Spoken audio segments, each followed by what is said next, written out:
Bien, muchachos. Ahora vamos a hablar acerca de esto. Esto estuvimos conversando un poquito el día domingo, estuve conversando con Jonathan, que sería necesario hacer como una especie como de introducción a lo que es la patrología, a los padres de la iglesia, ¿ya? Igual no va a ser algo sumamente profundo, pero igual esto puede despertar también el diálogo, podemos conversar un poco acerca de esto y vamos a tratar de ir a aprender quiénes son estas personas que son tan importantes para nosotros los ortodoxos. Todo el tiempo ustedes en la iglesia ortodoxa van a estar escuchando que se va a decir eh, que nosotros seguimos la tradición de los padres de la iglesia, que el pensamiento de la ortodoxia y la teología es de acuerdo a los padres de la iglesia, que la interpretación de la Sagrada Escritura es según la mente de los padres de la iglesia. Entonces es importante que ustedes entiendan quiénes son estas personas, ¿ya? Que son todos santos. Bueno, de hecho, sí, hay algunos padres de la iglesia que no son santos, pero que sí colaboraron harto con lo que es el desarrollo del pensamiento cristiano, que ahí vamos a hablar un poquito acerca de ellos también, pero principalmente vamos a hablar de aquellos padres de los cuales nosotros podemos tomarlo todo, tanto su doctrina como su vida, su práctica, su pensamiento, sus palabras. eh, y bueno, vamos a comenzar. Bueno, acá está San Ignacio de Antioquía, está San Clemente de Alejandría, San Juan Crisóstomo y el siguiente, ay, no me acuerdo bien, creo que es San Gregorio de Niza, pero no estoy muy seguro. Bien, ¿quiénes son los padres apostólicos? Ya, primero que nada, igual hay que hablar de que cuando se habla acerca de los padres de la iglesia, eh, se habla de Bueno, o sea, hay varias clasificaciones para hablar acerca de los padres de la iglesia. Una por ahí habla acerca de los padres prenicenos, los padres nicenos y que vienen después del concilio de Nicea. Y también se habla acerca de los padres de los concilios ecuménicos. Y estos que son llamados los padres apostólicos son aquellos padres de la iglesia que estuvieron inmediatamente después de los apóstoles. Fueron discípulos directos de los apóstoles. Fueron mayoritariamente obispos de la iglesia. Bueno, escucharon en primera persona a los apóstoles. Por ejemplo, está el caso de San Ignacio de Antioquía, que él fue discípulo del apóstol San Juan. Y también cuenta la tradición de que San Ignacio de Antioquía, ahí después vamos a hablar un poquito más de San Ignacio, pero cuenta la tradición de que él estuvo incluso eh, junto a Jesús, cuando se dijo de que para ser el mayor en el reino de los cielos había que ser como un niño. La tradición nos cuenta de que este niño al que puso en el centro de todos ellos era justamente San Ignacio de Antioquía, que llegó a ser un gran obispo de la iglesia. Bien, escucharon a los apóstoles en primera persona, están contextualizados históricamente más o menos entre el mediado del siglo primero y mediados del siglo segundo. Y acá estamos en un tiempo, también un contexto histórico bien interesante, en que ya eh, la iglesia ya había sido como desvinculada de lo que era el judaísmo antiguo y ya se constituía y se entendía a sí misma como algo distinto, no como parte de la sinagoga, sino como la verdad revelada, como la religión verdadera, ¿no? Ya no participaban del templo, ya no iban a la sinagoga, bueno, habían sido echados justamente de ambos lugares.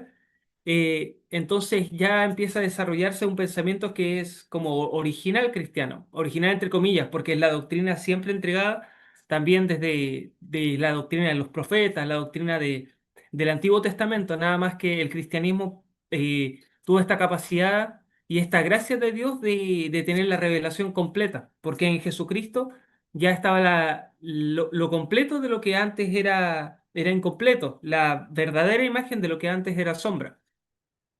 Entonces, bueno, después de esta expulsión por parte de los judíos, también el cristianismo se empezó a difundir por las demás partes del imperio romano, eh, y se expandió bastante el cristianismo. Los apóstoles también fueron enviados a distintos lugares, también dentro y también fuera del imperio, en que fueron a predicar. Lo que tenemos bien claro en Hechos de los Apóstoles son los viajes del apóstol Pablo, pero también de todos los demás apóstoles. Ellos cada uno fueron a lugares específicos a predicar la verdad y todos ellos murieron como mártires, salvo el apóstol San Juan. San Juan el Teólogo, el discípulo amado por Cristo, así se le conoce también, que él sobrevivió al martirio en todo caso, porque lo habían condenado al martirio, pero él fue salvado milagrosamente y murió de anciano. Pero bueno, los discípulos de estos apóstoles que ya habían llegado a todas estas partes del mundo, estos son justamente los padres apostólicos. Eh, y bueno, la finalidad por la que escribían los textos que hay no es una elucubración filosófica, no es propiamente tampoco, no tanto una defensa de la fe frente a opositores, sino que en general los padres apostólicos hablan con motivos pastorales para atender a las necesidades de cada una de las iglesias locales, eh, para inspirarlos, para resistir la persecución, para que se mantengan firmes en la fe, para que crezcan en la virtud, para que imiten a Cristo. Y bueno, y es muy interesante los padres apostólicos porque quien está familiarizado con la Sagrada Escritura, con los escritos del Nuevo Testamento, puede notar que hay una continuidad, incluso en el registro de la forma de hablar y la forma de escribir, una continuidad con los apóstoles. Así que esto también es súper valorable de nuestra Santa Iglesia Ortodoxa, como todos estos textos no han desaparecido en el tiempo, sino que han sido siempre resguardados y forman parte de lo que es la conciencia eclesiástica que nosotros tenemos, que no tiene una discontinuidad en el tiempo. Los ortodoxos no creemos que en algún momento del tiempo la iglesia apostató o se desvió de la doctrina y que después tuvimos que refundarlo, reconstruir aquella cosa antigua y pura que había, sino que sabemos que hubo una línea de santidad directa desde los tiempos apostólicos hasta nuestros días y que justamente tiene que ver con este legado de los padres de la iglesia, con los santos, y también la sucesión apostólica. Eh, claro, y eso tiene que ver con el último punto que había anotado ahí. Bien, y ahora hablando un poquito acerca de aquellos padres apostólicos, esta no es una lista exhaustiva, pero, eh, pero vamos a conocer algunos un poquito más.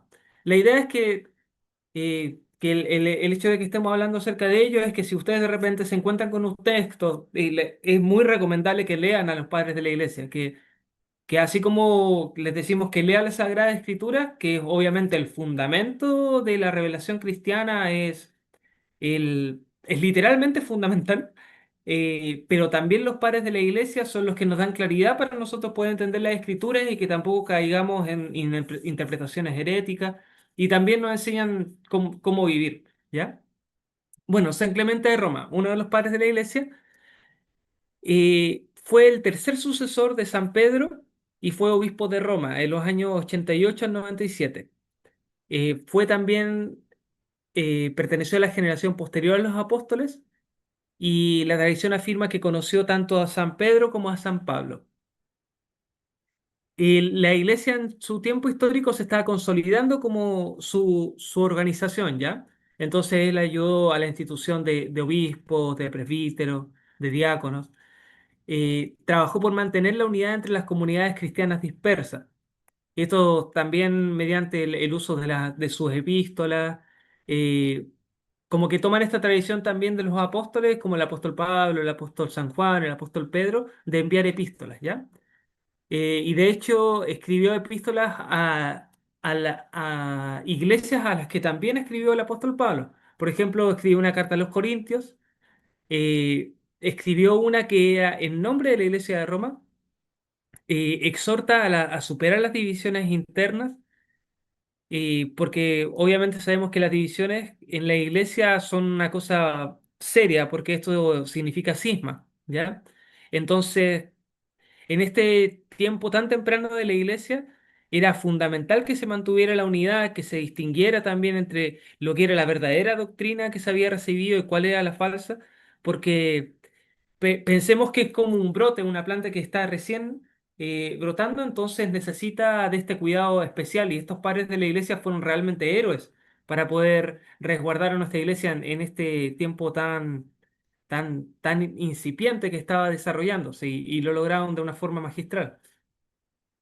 Eh, Bueno, la carta que escribe en nombre de Roma es importante también para entender cuál es el papel que tenía Roma también entre los primeros cristianos, porque a veces en discusiones por ahí apologéticas o cosas de ese tipo, siempre se usa esta carta, pero también si uno la interpreta a la luz de lo que es la eclesiología ortodoxa, también se da cuenta de que en realidad esta primacía que tenía Roma era justamente a causa de su santidad, a causa de su ortodoxia, a causa de los mártires que había entregado a la iglesia.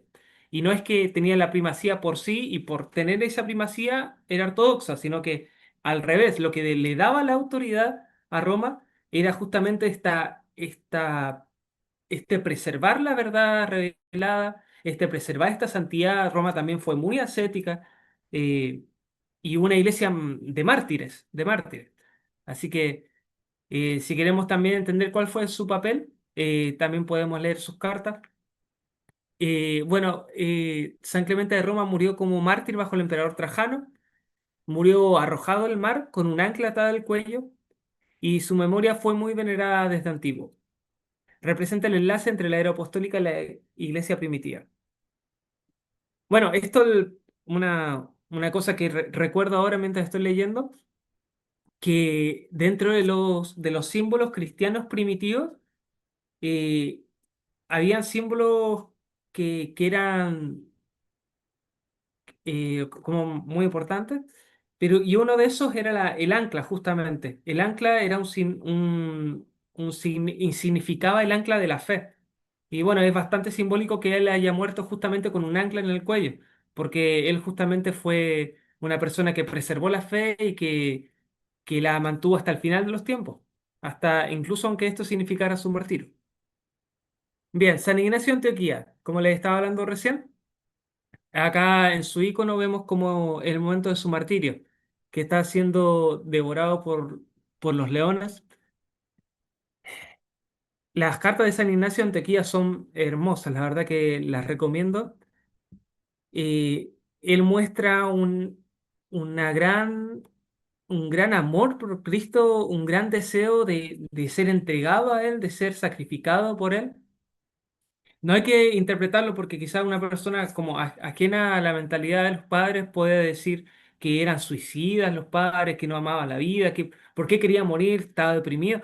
Al contrario, hay una cosa que habla el apóstol Pablo que dice que para él vivir es Cristo y para él morir es ganancia. Para mí, el vivir es Cristo y el morir es ganancia. Sí. Y también habla de que a él le gustaría, el apóstol Pablo dice, a él le gustaría estar con Cristo y partir hacia él, pero también quiere estar acá presente en la tierra por amor a las personas que lo necesitan a él, por amor a sus hermanos, por amor a las iglesias. Y dice el apóstol Pablo, y este es el mismo pensamiento que tienen que tener ustedes.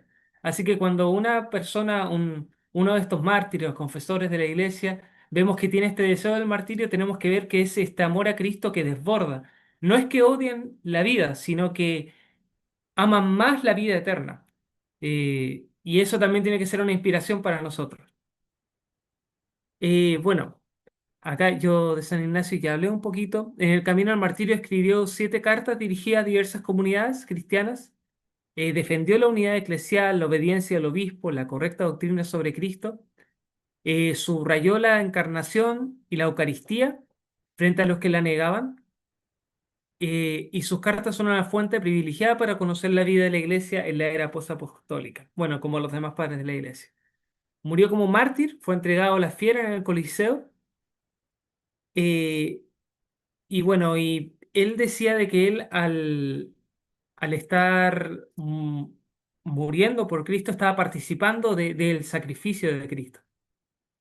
Eh, el apóstol Pablo también habla de que cuando habla acerca de esta iglesia, no me acuerdo a cuál de las cartas, a cuál de las iglesias que era el que le decía esto, que decía de que se les ha concedido a ellos no solamente el amar a Cristo, sino también el participar de sus sufrimientos. Entonces les decía que a causa de eso se alegran. Es como también esta bienaventuranza que dice, bienaventurados los perseguidos por practicar la justicia. Entonces, los perseguidos, los que tienen hambre, los que lloran, todos estos son bienaventurados. También algunas traducciones dicen felices aquellos que lloran. Es paradójico, pero es la verdad cristiana, ¿no? Eh, bien. ¿Hay más padres apostólicos? Está, por ejemplo, los escritos de el pastor de Hermas, que está dentro de lo que son los padres apostólicos. La epístola de Ogneto, que estuvimos leyendo, también es parte del tiempo de los padres apostólicos. Y bueno, y varios más, pero quise mencionar estos pocos para que a partir de ahí ya tengamos un panorama para poder ver a los demás. ¿Ya? Los padres apologistas. Ellos son el siguiente eslabón en esta cadena, ¿ya? Si estaban primero los apóstoles, luego los padres apostólicos o posapostólicos, y luego de estos vienen los padres apologistas, que ellos se enfrentan a una circunstancia histórica distinta a la que estaban viviendo ya los padres apostólicos, y ellos son escritores cristianos de los primeros siglos, fueron defensores racionales del cristianismo. En los tiempos tempranos de la iglesia hubo esta discusión acerca de si se podía usar la filosofía para los fines cristianos, si no se podía, si era totalmente algo profano. Y acá ya las discusiones ya se han resuelto, más o menos. También hay algunos que desconfían un poco también de la filosofía, pero aún así usan argumentos racionales para poder defender la fe. Eh, bueno, son defensores racionales del cristianismo, dan respuesta a acusaciones paganas y judías. Así como estuvimos viendo en la epístola de Diogneto, pero él todavía era padre apostólico, pero ahí ya hay un indicio de lo que iba a venir después, como él respondía a las objeciones paganas y judías. Y usan el lenguaje filosófico greco-romano. O sea, estamos hablando de Platón, Aristóteles, eh, también, por ejemplo, la mayéutica de Sócrates, este diálogo también, que aparece harto en San Justino. Eh, bueno, también la filosofía estoica, también se extrae aquello que es verdadero, aquello que es bueno, se desecha todo lo que es malo y se aprovecha, digamos, porque como hay un dicho que también está dentro de la tradición de la iglesia que dice que cualquier verdad es dicha por el Espíritu Santo. No importa que la diga el más malo de los malos, si es una verdad, la ha dicho Dios. Entonces así se va extrayendo estas cosas que son preciosas. Hay una parte de la Sagrada Escritura que dice, eh, si entre sacares lo precioso de lo vil, serás como mi boca. Eso dice uno de los profetas hablando en nombre de Dios, ¿no? Entonces, esto es lo que hizo la iglesia, entre sacar aquello que era precioso, entre lo que era vil, entre lo que era desechable. Contexto histórico, persecuciones imperiales. eh, Se van recrudeciendo. Ya no es tanto la persecución judaica, sino que ya se institucionaliza ya la persecución por parte del Imperio Romano. Hay varias acusaciones contra los cristianos. Curiosamente, una de las acusaciones era acusarlos de ateísmo. ¿Por qué los acusaban de ateísmo? Porque ellos no adoraban a la plétora de dioses que tenían y solamente adoraban a uno. Pero Pero para ellos, para los romanos, el tema del ateísmo era una cuestión como decir, como, como ser un anti-civilización, como ser un anarquista, para esta acepción del anarquista que está como en contra de todo, que odia todo, y se le acusaba de ateísmo, se le acusaba de inmoralidad, que, bueno, para qué ahondar en las cosas de las que acusaban los cristianos respecto de esto, pero acusaban de cosas horribles. Los acusaban de odio al género humano, los acusaban de canibalismo, los acusaban de muchas cosas horribles. Entonces estos apologetas dijeron, a ver, paremos un poco porque quizás los cristianos en ese tiempo estaban muy ocupados de sobrevivir, digamos, y de orar, de mantenerse en comunión con Dios, pero estos dijeron, bueno, también vamos a tomar una actitud ya defensiva desde el plano racional, vamos a tratar de pelear en esta otra batalla, esta batalla, por decirlo así, de esta batalla de las ideas, ¿no? Entonces se necesitó presentar el cristianismo como fe razonable y verdadera. Y esto porque esta característica de ser razonable y verdadero era algo que tenía harta estima en lo que era el Imperio Romano, por la influencia de la filosofía. Entonces, si se le podía plantear como una filosofía y una filosofía verdadera, incluso más creíble que las otras filosofías, más plausible, eh, eso le daba un lugar en el imperio. Y finalmente fue así, porque el imperio terminó cristianizándose. Bien, ¿qué hacían qué escriben y hacia quién escriben? Los destinatarios de estas apologías eran emperadores romanos, eran autoridades civiles, fueron también filósofos paganos y también la opinión pública culta. Entonces, bueno, ahí puse, hay un emperador. ¿Y cuáles son los temas principales de los que escriben estos escritores eclesiásticos? Bueno, la existencia y la unicidad de Dios, que Dios existe, ahí refutando esta idea de que creían que eran paganos, pero esto de que Dios es uno, y entonces también refutando la idea de que existen muchos dioses. ¿De qué hablan también? Del logos y la razón.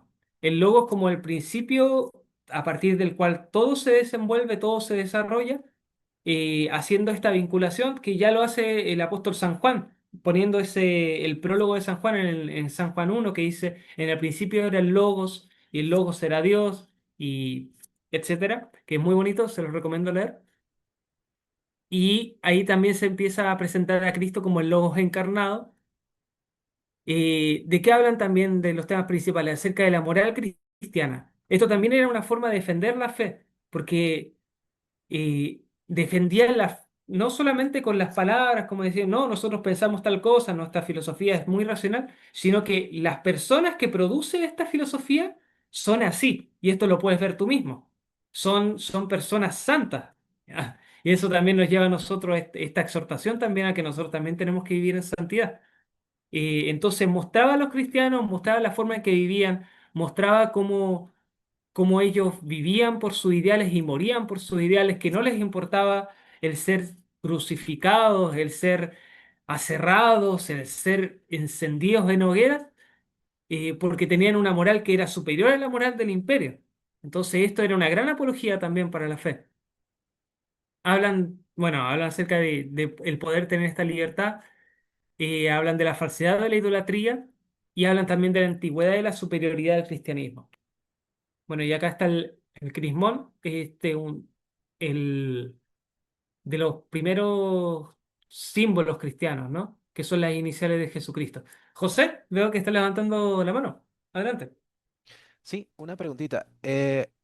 Más allá de la defensa racional, también habían personas de alto nivel que se estaban interesando en el cristianismo, quizás antes de recibir, digamos, estas cartas, algo así, o era como, eran pasos atrevidos que se estaban dando con estos apologistas que decían, bueno, yo tengo la capacidad, tengo cierta educación también y voy a enviar esta carta.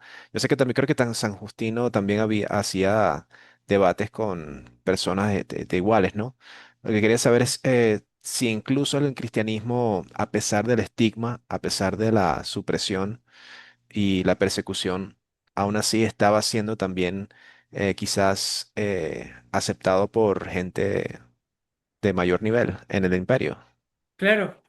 Igual, yo creo que justamente la existencia de estos padres habla de que sí, porque justamente ellos eran de la clase intelectual, si Sí, no, no porque son hubiesen gente podido. estudiadísima. Sí, po, era gente muy estudiada. Y ellos llegaron a causa a ver, miren, por ejemplo, a ver, Santa María Magdalena. Santa María Magdalena, ella se presentó, cuenta la tradición de que se presentó delante de un rey, ay, no me acuerdo cuál es el rey, un emperador o algo así, y que ahí viene la tradición esta de que él le dijo, pero tú me dices que Cristo resucitó, si eso es así, a ver, que este huevo se ponga rojo, este huevo blanco, y ahí ella misma, al orar así, el huevo cambió de color, de ahí viene la tradición de pintar los huevitos, por si acaso. Eh, entonces los cristianos iban y se presentaban a donde fuera, y iban a las calles, a a hablar acerca de Cristo, pero también iban a los lugares importantes, en los aerópagos. Bueno, en el aerópago donde predicó también el apóstol Pablo, ahí también hubo gente de la clase intelectual que se Sí. convirtió. ¿Cómo que se De llama? entre San Dionisio, San ¿San Dionisio. Dionisio? Sí, San Dionisio de la Areopagita. Paquita. Él también era de la clase intelectual, eran, ahí, a partir ya de ahí, desde el primer siglo ya tenemos a filósofos convirtiéndose. Así que sí, sí, se iba desarrollando también personas que llegaron a causa de los milagros también, porque recordemos que esta primera época del cristianismo era muy efervescente en los dones espirituales. Esto por una gracia especial de Dios para poder comenzar todo este tiempo. Nosotros no creemos que los dones espirituales hayan cesado, pero sí hay una atenuación, digamos, de estos dones. Porque en realidad al principio se necesitaban estas señales para confirmar la fe. Pero, por ejemplo, respecto a los milagros, siguen ocurriendo año a año, el fuego sagrado allá en Palestina, en el Santo Sepulcro y bueno, tantas otras cosas más, sanidades. Dios, por medio de sus santos, sigue haciendo millones de cosas. Pero en este tiempo era muy, muy fuerte el tema de los milagros y las maravillas, ¿no? Y muchas personas cultas también llegaron a través de esto, porque con sus propios ojos miraban las maravillas que hacía Dios. Pero sí es verdad que principalmente llegó los primeros destinatarios eran los pobres, los excluidos, eran las personas que estaban en lo más bajo de la sociedad, las personas que habían sido abandonadas, niños que habían sido, porque en ese tiempo el desechar a tus niños era una cuestión normal, pero ellos adoptaban a los niños que los dejaban abandonados. eh, y el cristianismo fue creciendo así, primero entre las clases más populares, pero también llegó eh, un poquito menos y un poquito más tarde, llegó también a las clases altas. Eso. Bien. ¿Cómo hicieron estas apologías y qué nos dejaron?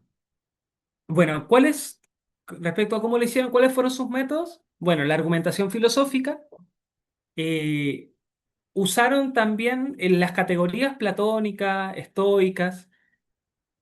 Pensemos, la usaron como herramientas, es importante enfatizar esto, no la usaron como su base epistemológica, no la usaron como su base filosófica, sino que la usaron como herramienta, ¿ya? Hicieron ciertas cosas que, por ejemplo, la dialéctica, la retórica, todas estas cosas las usó el cristianismo. Apelaron también a la razón natural, a la lógica. Usaron también citas del Antiguo Testamento, en especial en las apologías contra los judíos. Usaron harto del tema del Antiguo Testamento. Y por el otro lado, al hablar con las personas de los pueblos paganos, utilizaban también como herramientas también la mitología, haciendo ver en qué partes ellos también estaban apuntando hacia Cristo, ¿no?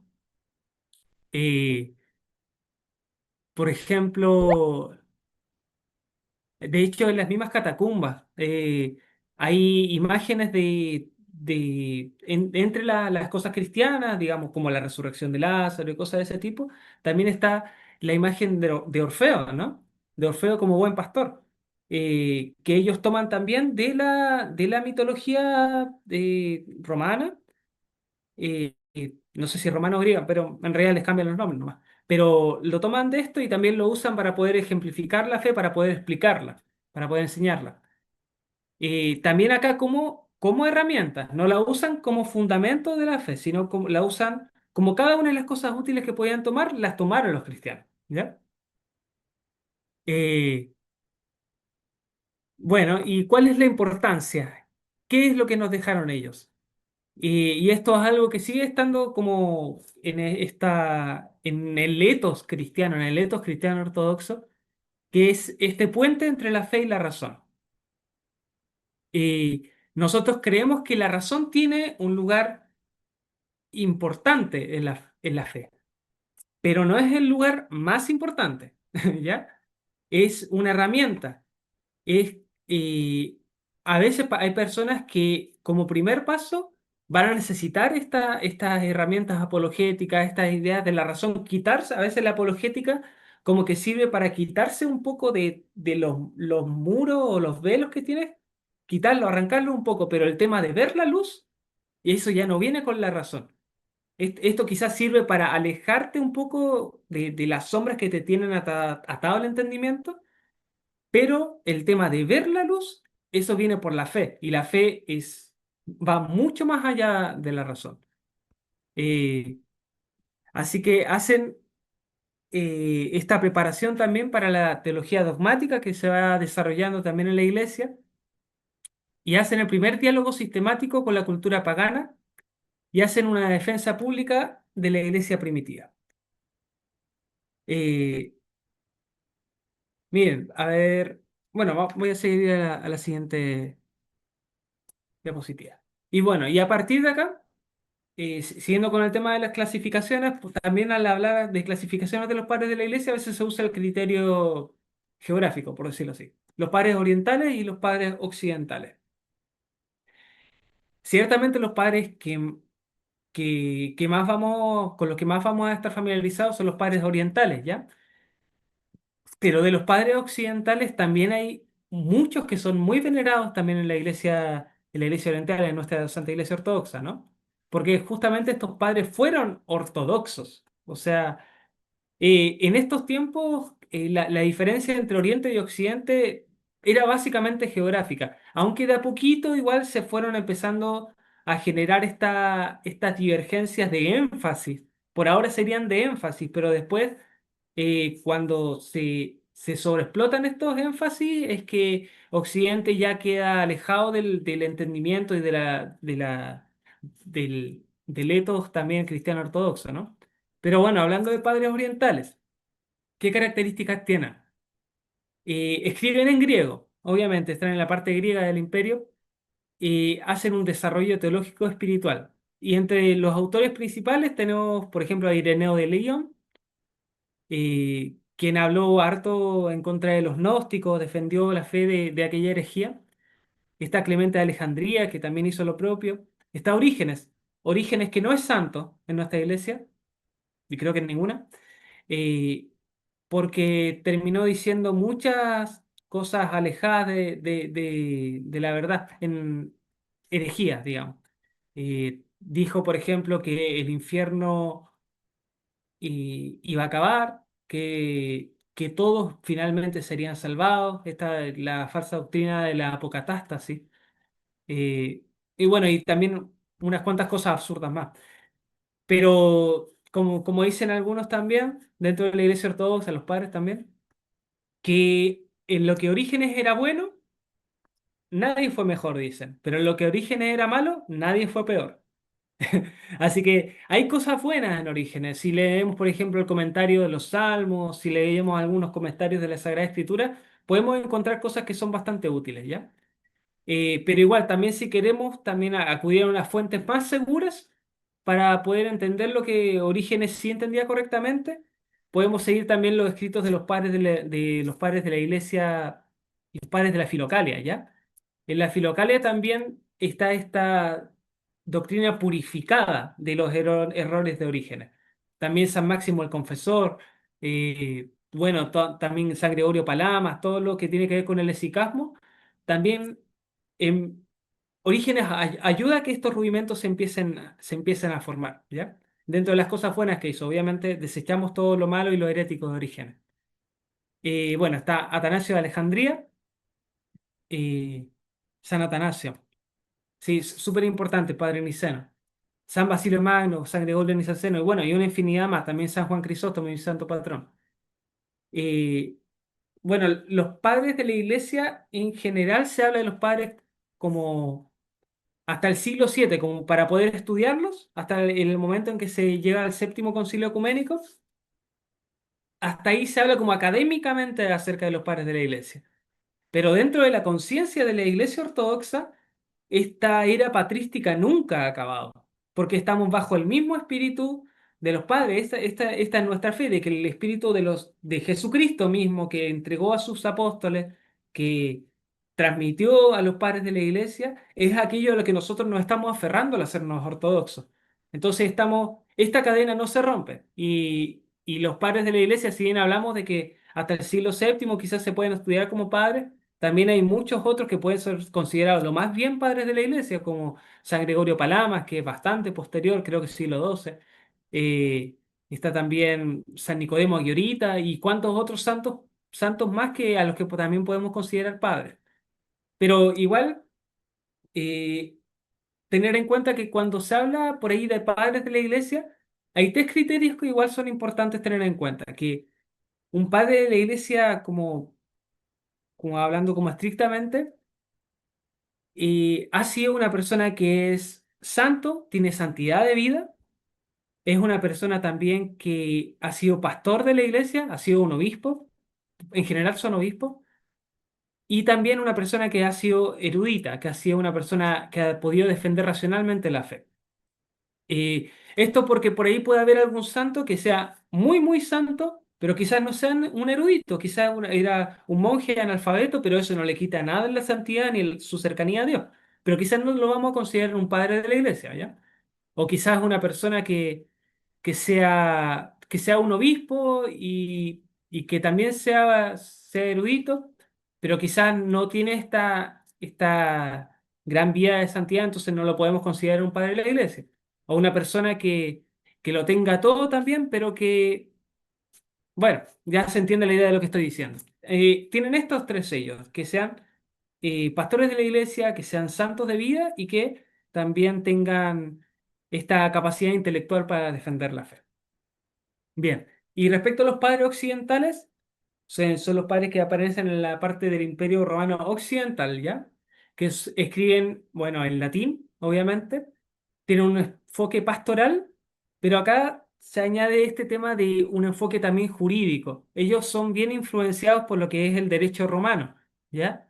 Ya desde el principio estaba marcando una mentalidad un poco ya divergente de lo que es la mentalidad de la ortodoxia oriental, ¿ya? Entonces, este lenguaje jurídico, si bien está en las escrituras, sí podemos ver en las escrituras esta figura del juicio, la figura del abogado, la figura del tribunal y cosas de ese tipo. La Iglesia Ortodoxa siempre lo ha entendido más como metáforas, más que como hablar de algo como literal, ¿ya? Entonces, en este caso, en Occidente se va tomando cada vez más como una cuestión como literal, ¿ya? Y se hace muy jurídica la fe, la justificación, de ahí vienen todas estas discusiones también acerca de la justificación, que es distinta a la santificación, y la glorificación y cosas de ese tipo que al final ya desde nuestra perspectiva, obviamente, somos ortodoxos, esto ya empezó ya desde muy temprano a irse ya a desviando. Aunque igual los pares occidentales son súper, súper valorables y hay algunos que nosotros tenemos como grandes santos también. Pero dentro de los que comenzaron estos errores de forma más evidente, digamos, está ya en San Agustín de Hipona, ¿ya? Que San Agustín de Hipona también es tremendo, es un hermoso también santo de la iglesia, pero nosotros siempre la iglesia ortodoxa lo toma con pinzas, a pesar de que lo valora mucho, sabe que es un cristiano verdadero, sabe que está cerca de Dios y todo esto, pero a San Agustín de Hipona también se le toma también con pinzas ciertas cosas. Hay cosas que son muy buenas, algunos también comentarios de las Sagradas Escrituras, pero hay otras cosas en las que también no coincidimos totalmente porque no es plenamente ortodoxo en esos aspectos. Jonathan, adelante. Está en silencio. Sí, no, más que nada quisiera comentar o si puede a lo mejor matizar un poco respecto al enfoque que tiene Occidente versus Oriente desde los padres de la Iglesia. Y creo principalmente que es porque en Roma ellos eran el imperio, era el gobierno, digamos. Mm, Entonces, desde su origen, cuando ya los padres de la Iglesia llegaron por medio de las epístolas, estos debates, estos diálogos con entes gobernantes del imperio, sí o sí hubo ese eh, enfoque o interpretación más Absorción. jurídico legalista, más jurídico legalista y aplicarlo eso a la administración del Estado. mm, Por lo tanto, desde su origen tiene como un enfoque más de gobierno. Y en Oriente, si bien también fue muy de la mano con la administración del Estado en sí, permaneció esa suerte de separación de Estado e Iglesia. Claro, En ese tiempo era todo uno, pero el enfoque siempre fue más eclesiástico, litúrgico en Oriente versus en Occidente, que se convirtió en una herramienta de administración del Estado. Y de sí, hecho, incluso si cuando analizamos lo que es el derecho canónico, romano, digamos, sí, uno ve el derecho canónico y por mucho que suene eclesiástico por el nombre, habla de derecho civil, de matrimonio, de contrato, de compraventa, de arriendo, porque era una herramienta de administración del Estado, un poder del Estado. claro. Y eso también debido a que el Imperio Romano Occidental cayó y la Iglesia Occidental se mantuvo como el ente más fuerte y el que regía por sobre todos los demás. O sea, uno puede entender por qué pasaron estas cosas también. Tienen explicaciones históricas, culturales, lingüísticas incluso, eh, pero si bien hay explicaciones, tam- también podrían haberse hecho las cosas distintas, quién sabe. Pero bueno, así sucedió históricamente nomás. Pero... Claro. Así es como ahí estamos narrando qué es lo que sucedió. Y Ujú. ellos fueron tomando ese camino más, un poquito distinto o bastante distinto al de la ortodoxia. Adelante, Catherine. Yo recuerdo que fui a una charla del padre Alex respecto de lo que preguntó Jonathan, así que le voy a responder lo que yo recuerdo de eso para que le sirva un poquitito igual para entender mejor esto de los padres orientales y occidentales. Y tiene que ver básicamente con que en el oriente no se separa Estado e Iglesia, sino que se conforman en una sola y es algo que tienen como todas las personas enraizada en sí, como que la tienen muy... eh, la religión y la cultura no son algo separado como en el caso, por ejemplo, de Chile, que nosotros somos como guaso, esa es nuestra cultura, en cambio, allá la religión sí tiene que ver más con la cultura. Y también otra cosita que recuerdo es que acá siempre nos enfocamos en entender la fe a profundidad y como tratar de comprenderla, mientras que allá se interesan más en vivir esta fe, en vivir el mundo litúrgico y esas cosas. Esas son las ideas principales con las que me quedé de la charla del profesor, del padre Alex. Muchas gracias, Catherine. Súper valioso lo que estás diciendo. Súper bueno. Eh, igual también es bonito también pensar en este tiempo en que Oriente y Occidente también eran uno. Y si bien estaban estas diferencias de énfasis, todavía no se alejaban totalmente de la ortodoxia. Y también hablando de esto que dice Catherine, que nosotros igual somos occidentales en el sentido cultural, digamos, porque nosotros, digamos, nuestras sociedades son occidentales. Nosotros también podemos tomar de este legado también racional sin llegar a irnos por la pendiente, digamos, por la pendiente hiperracionalista, pero sí que podemos aprovechar este legado de los padres del uso correcto de la razón, de la filosofía, del diálogo, de la retórica, pero siempre anclado también a esta verdad oriental, que es la que nos ha entregado a nosotros la ortodoxia, es de ella, de la ortodoxia oriental, de la que nosotros la hemos tomado. Poder aferrarnos de este legado, pero sin dejar también de poder usar estas herramientas que también nos dan la razón. El verlo precisamente como una herramienta, o sea, como lo señalaron los padres de la iglesia, pues se tomaron Sí, de la mayéutica, de las tradiciones filosóficas grecorromanas, pero no son un fin en sí mismos, son una herramienta para alcanzar, en este caso, un conocimiento más superior, divino. claro. Bueno, y también importante, hay uno, es que justamente San Dionisio Areopagita, que estuve investigando y no se lo considera padre de la iglesia, pero sí santo. Que Padre por místico se cierto, le conoce. ¿Ah? hay evidencias nuevas sobre la fidelidad o la legitimidad de los escritos de ¿Que la confirma? San Dionisio.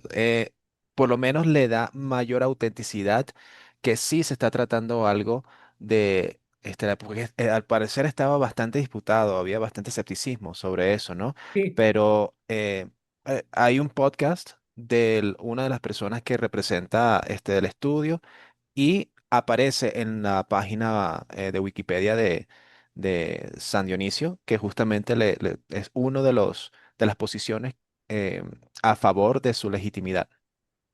Está excelente. interesante eso, es A mí me brutal. encanta San Dionisio Areopagita. Y, y de hecho no me gusta decirle pseudo Dionisio, es una cuestión personal, porque para mí eso es como, no, no creo que sea pseudo. Todos los padres anteriores y la generación anterior ortodoxos siempre hablaban de él como Dionisio, San Dionisio. Yo después Bueno, te y bacán, comparto. sí, sí, compártemelo, porque me gusta harto. Bueno, pero justamente hablando de San Dionisio, él hacía esta distinción, él también como discípulo del apóstol Pablo, pensemos, ¿ya? Hacía esta distinción entre la teología apofática y la teología catafática, ¿ya?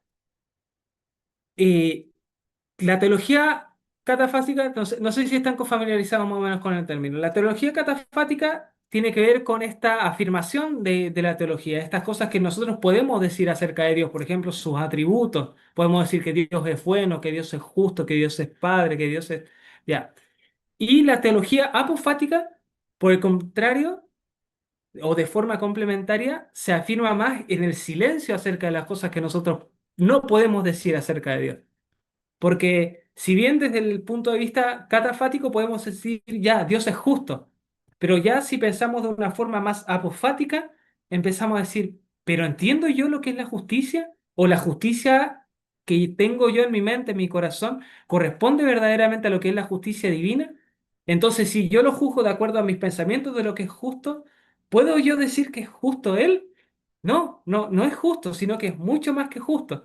Entonces ahí ya sales de tus criterios mentales y vas a algo que ya no puedes comprender con la razón. Entonces, también desde este tiempo muy temprano ya hay este lugar a esta teología que no tiene que ver con la racionalidad, sino que va más allá de la racionalidad, que va con un encuentro ya desde el corazón, que es bueno, también lo que después los padres de la iglesia van a desarrollar harto, que es acerca de lo que es la oración del corazón, la eziquía y la contemplación y bueno, esta oración tan importante de los santos ortodoxos. Bien, ¿qué autores principales? Están Tertuliano. Bien, les cuento que Tertuliano fue el primer padre de la iglesia que yo leí, todavía habiendo sido evangélico en ese momento. Y en ese momento yo lo encontré en una universidad, en un momento yo, no sé, tenía como un tiempo libre, fui a la universidad y me encontré un librito así chiquitito, así, que era Apología contra los gentiles en favor de la fe cristiana, todavía me acuerdo. Era chiquitito así.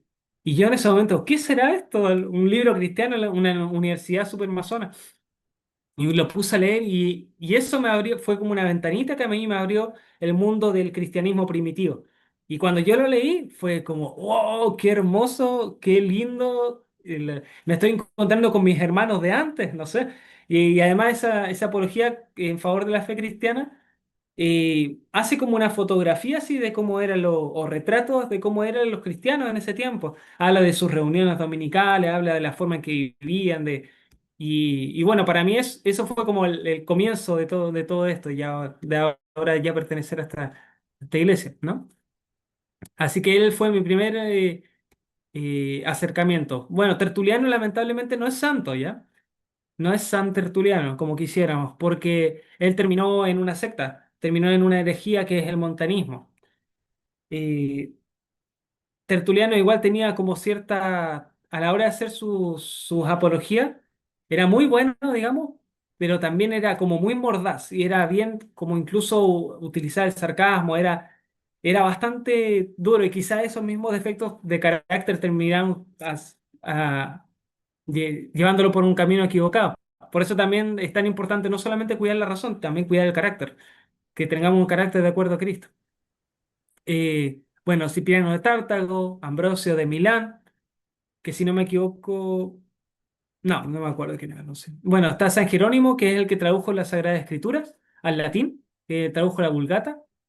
Está Agustín de Hipona también, que la Iglesia Ortodoxa a veces se le llama Venerable Agustín de Hipona y a veces no San Agustín de Hipona, pero sí que lo tenemos entre aquellos que están con Cristo, ¿ya? Pero justamente por estas divergencias teológicas que tenemos es que no se le llama San Agustín. Y bueno, está Gregorio Magno, que para nosotros es un santo de primera categoría, ¿ya?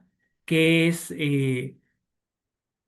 San Gregorio es Papa de Roma, y él fue el que hizo la liturgia de los dones presantificados, si recuerdo bien. Eh, y bueno, su vida, sus escritos, su historia total y absolutamente ortodoxa.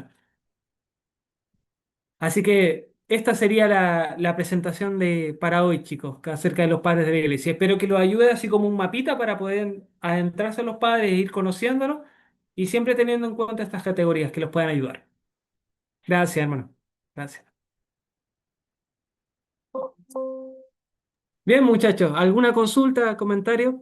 Ya podemos comenzar a hablar, a conversar largo. No, O sea, si quiere, ¿sí? en cuanto al, bueno, dos puntos, ¿no? También está algo interesante de la relación que tiene la ortodoxia con, ya, a mí me encantó San Ambrosio de Milán y sus comentarios de la Génesis que dice Pantaleón y me parece genial, de verdad que está genial. Em, Sobre el concepto de la sinfonía eh, propuesta de la historia ortodoxa, ¿no? Que es una relación entre Mm, Estado e Iglesia.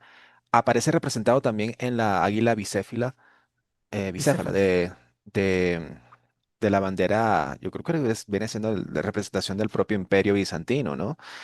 Claro. Pero de verdad que no creo que tampoco sea tan antigua esa bandera. En todo caso, está representado allí que ni una cabeza de águila está por encima de la otra, ¿no? Y más o menos entonces muestra un poco la relación que hay entre el Estado y la Iglesia. Tengo Mm, entendido que el emperador incluso tenía un rol diaconal dentro de la propia liturgia, ¿no? Y también tenía su propio rol como defensor de la ortodoxia que después los romanos lo toman como directamente el Papa, ¿no? Ellos hacen esa unión entre iglesia y el Estado, lo unen allí en esa claro. figura. Muy loco eso. Ellos acusan mucho entonces a la ortodoxia de estar siempre debajo de los emperadores, siempre Ujú, ser como una especie de mascota de los emperadores. Lo claro. interesante de eso es que ellos no pueden demostrar que en algún momento, debido a esto, en algún momento de la historia de la iglesia, la ortodoxia se haya perdido debido a esto. Más bien, cuando ha habido emperadores que se han pasado de los límites, la iglesia siempre reaccionó, ¿no? Claro. Por ejemplo, en el triunfo de la ortodoxia y también en los momentos en que Constantinopla y Occidente se estaban acercando de manera política para poder obtener ayuda contra la lucha de los musulmanes. Y Mm, los emperadores entonces estaban buscando ese favor y esa ayuda y estaban dispuestos a someterse al Papa, pero finalmente la ortodoxia, o sea, siempre se lo rechazó, ¿no? Entonces claro. eso está súper, súper genial y súper importante. Y también tenerlo por cuestión apologética, ¿no? Que no vayan a, a venirnos a decirnos cosas así. Y Mm, mi otro punto era, o pregunta, esta sí es una pregunta, el aspecto jurídico. ¿No hay un aspecto jurídico dentro de la relación que tiene el ser humano con Dios, más allá de que de repente en Occidente se enfatiza demasiado? ya, respecto a lo primero que te quería hacer un comentario, eh, yo lo que veo es que en Occidente están estos dos extremos, ¿ya? Y en lo que representa la ortodoxia, representa este justo punto medio. Como tú decías, bueno, y estos dos extremos de los que yo hablo son, bueno, por un lado está esta idea del Papa que une ambos y fusiona y confunde el poder político y el poder eclesiástico. Los une, fusiona, confunde en la figura del Papa, ¿ya? Y por el otro lado, Occidente tiene esta idea ya masónica de la separación del Estado y de la Iglesia, que las cosas no se tocan ni te están totalmente una por allá, por este lado y la otra por acá. Y no tienen que influirse ni nada, nada, nada, nada. ¿Ya? Esos son los dos extremos. Y en cambio, la forma en que ve la forma tradicional de la política ortodoxa y de la iglesia era justamente esta águila bicéfala, en que están en una relación de sinergia, que eso también tiene hartas implicaciones dentro de todo lo que es la teología, desde el nivel personal hasta bueno, se puede hablar mucho acerca de ese tema, pero está esta sinergia entre la iglesia y el Estado, en que se ayudan la una a la otra. También en ocasiones puede ser que también la iglesia deba corregir al Estado, como también muchos santos abiertamente criticaron también a reyes a una costa de sus vidas, pero está siempre esta sinergia y este equilibrio que tiene que haber. Eh, Bueno, esa era la idea. Y lo siguiente que habías preguntado era acerca del aspecto jurídico, ¿no? Sí. Si existe realmente. Sí, sí existe, sí existe, pero no existe tan enfatizado como en Occidente, ¿ya? Si nosotros tenemos un énfasis acá en la Iglesia Ortodoxa es un énfasis terapéutico, un énfasis de sanidad, ¿ya? Cuando hablamos acerca de salvación, casi o se le entiende poco en términos jurídicos, sí se le puede entender, hay parte de eso, obviamente, pero se le entiende más como en el sentido de un paciente que va ante el médico. Eh, sí, y de hecho, eso explica tantas cosas, la verdad, porque eso también explica cómo es que la gracia colabora con la persona en su salvación. El otro día me tocó, voy a hacer un ejemplo tonto ya, pero me tocó ir al dentista. Y mientras estaba el dentista ahí con la boca abierta, así, él me decía, abra más la boca, y yo, ah, y dije, uy, esto es como lo que hace Dios con nosotros. Él es el que pone las herramientas, Él es el que toca, el que limpia, el que tal y tal cosa, y a nosotros nos pide, a ver, ya, relájese, abra la boca, muévase un poquito para acá. O sea, nosotros tenemos que entregar nuestra voluntad, pero el que puede salvarnos es solamente Él. Bueno, y eso podría resolver hartas discusiones teológicas en Occidente, ¿ya? Eh, pero sí, bueno, obviamente también está presente en la escritura esta idea de que hay un juicio, el juicio personal, y es súper importante tener en cuenta también este aspecto más jurídico, porque también es necesario que nosotros vivamos con, con esta vigilancia y con este saber de que esto no es un juego, ¿ya? La vida no es un juego. Sí nos vamos a enfrentar ante un juicio final, sí vamos a enfrentarnos al momento de nuestra muerte. Esto en la espiritualidad monacal, esta cuestión está presente siempre, muerte, muerte, muerte. La muerte está cerca. Entonces, si nosotros vivimos con esta conciencia, sí nos vamos a actuar de una forma más santa, más pura, o por lo menos no tan mala. Y no vamos a tratar de empeorar cada vez menos, ¿no? Eh, y esta idea también del juicio, de tenerlo presente también como esta figura del juicio, también a nosotros nos puede ayudar también a vivir una vida de más pureza. Así que no hay que desecharla por completo la idea del juicio. También en la Escritura también dicen de que Jesucristo es nuestro abogado delante del Padre. Así que la parte del juicio tampoco es tan desoladora, sino que también sabemos que está como abogado nuestro Señor Jesucristo y también en la poesía de la iglesia también habla de la Virgen María como abogada nuestra y también de los santos que nosotros conozcamos. Así que esto también nos puede alentar también a la hora de pensarlo como un juicio. Pero bueno, yo creo que se entiende ahí más o menos la idea. Bien. ¿Hay algún otro comentario, muchachos? ¿Alguna idea que quisieran compartir? Yo quisiera señalar o matizar también respecto a la importancia general bueno, de hecho lo habíamos algo conversado anteriormente al tema puntual de lo que es la patrística o los padres de la iglesia, porque va también de la mano con la tradición como fuente, digamos, de doctrina o de conocimiento de la iglesia. Los que hemos tenido contacto, digamos, sobre todo con ramas protestantes, suelen ser muy, no solamente el Nuevo Testamento y el Antiguo Testamento, y no tienen otras fuentes, y la Biblia, la Sagrada Escritura, y sin embargo, Mm. antes de que existiera ese código, digamos, esa Biblia en sí, antes de que fuera escrito, eh, los apóstoles transmitieron su tradición precisamente a ellos, a los padres de la iglesia. Antes Ujú. de que se enviaran estas cartas, que son textos que están en el canon, las cartas a los Gálatas, a los tesalonicenses, a los qué sé yo, había una tradición. Y la Claro, tradición, la fuente de esa tradición es estos estudios patrísticos. claro. Excelente, sí. Y también pensar que cuando hablamos acerca de la tradición de la iglesia, esta transmisión de un fuego, de una vida de santidad, es lo que le entregó el Señor Jesucristo cuando justamente, yo creo que el comienzo, si podemos hablar acerca del comienzo de la santa tradición, es justamente este momento de Pentecostés, que hablamos muchas veces como el día del nacimiento de la iglesia. Esta tradición no viene porque personas inteligentes dijeron, oh, qué buena idea esta, vamos a confeccionar este sistema filosófico y tal cosa. No, la tradición viene por el descender del fuego del Espíritu Santo. en el aposento alto y que estuvieron estos 120 llenos del Espíritu Santo y hablaron en lengua desconocida y sanaron personas. Esa, la tradición es algo que viene desde arriba y que viene transmitido no meramente como como un texto escrito, sino que justamente el Logos encarnado el que vino. Y el que sea encarnado significa que era una persona.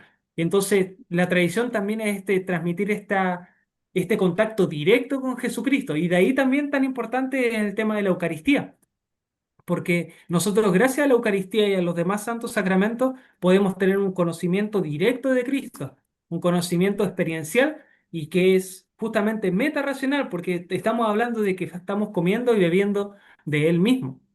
Eh, Así que esta transmisión del fuego viene, bueno, por la iglesia, por los santos sacramentos. Obviamente también las Sagradas Escrituras tienen un lugar especial y único en la Santa Iglesia, pero siempre en el contexto de todo lo demás, de todo lo demás de la Santa Tradición que tiene este mismo origen en la fuente que es justamente el Pentecostés. Bien, muchachos. A ver, acá hay algo que había publicado Pantaleón. Dice... ¿Se puede decir que la Grecia actual es una sinfonía? Recuerdo cuando se buscó legalizar el aborto en el país y el patriarca de Constantinopla llamó a una revuelta o algo así. Wow. Bueno, no creo que, no sé, ya metiéndome en temas actuales, la verdad que no sé mucho de la realidad actual de Grecia. Eh, sí, mira, hay una cosa importante que saber de que obviamente estamos hablando de que cuando había un imperio ortodoxo, existía esta política ortodoxa también. Pero la Iglesia Ortodoxa puede sobrevivir en cualquier sistema político, aunque no sea el sistema político ideal, ¿ya? Entonces, si bien puede estar en un imperio cristiano, que quizás es lo ideal, también puede sobrevivir en una dictadura de izquierda o de derecha, puede sobrevivir en un totalitarismo o en una tecnocracia o lo que nos toque que sea vivir, porque porque es metapolítica la realidad de la iglesia, ¿ya? Entonces, obviamente, si en el sistema, en el momento en que nos toque vivir, si de repente hay que hacer cosas como esto de evitar legalizar el aborto, también la iglesia puede poner su voz, aunque no esté en el sistema ideal que quisiéramos, ¿ya? Pero, bueno, eso, yo creo que con eso respondo un poquito. Ya, hermano, si quieres decir algo, José. Que también hay que ver la diferencia entre, de hecho, una sinergia entre Estado e Iglesia, ¿no? Estructural, ¿no? Quizás hasta jurídica, y sencillamente el fundamento moral de la sociedad, ¿no? De repente en Grecia hay una fuerte influencia, este, ortodoxa, de la moral ortodoxa, entonces, pero es en sí ajena al Estado y el Estado se parecería un poco más a la situación que tenemos todos en Occidente, ¿no? Por Ujú, influencia, pues, por historia. Pero no habría quizás una unión, una sinergia, como habías comentado, ¿no? Entre Estado y Iglesia, sino es que sencillamente hay una representación grande de la Iglesia en la moral de la población. ujú. Claro. Bueno, muchachos, entonces ya vamos a cerrar. Les mando un abrazo a todos y que estén muy bien.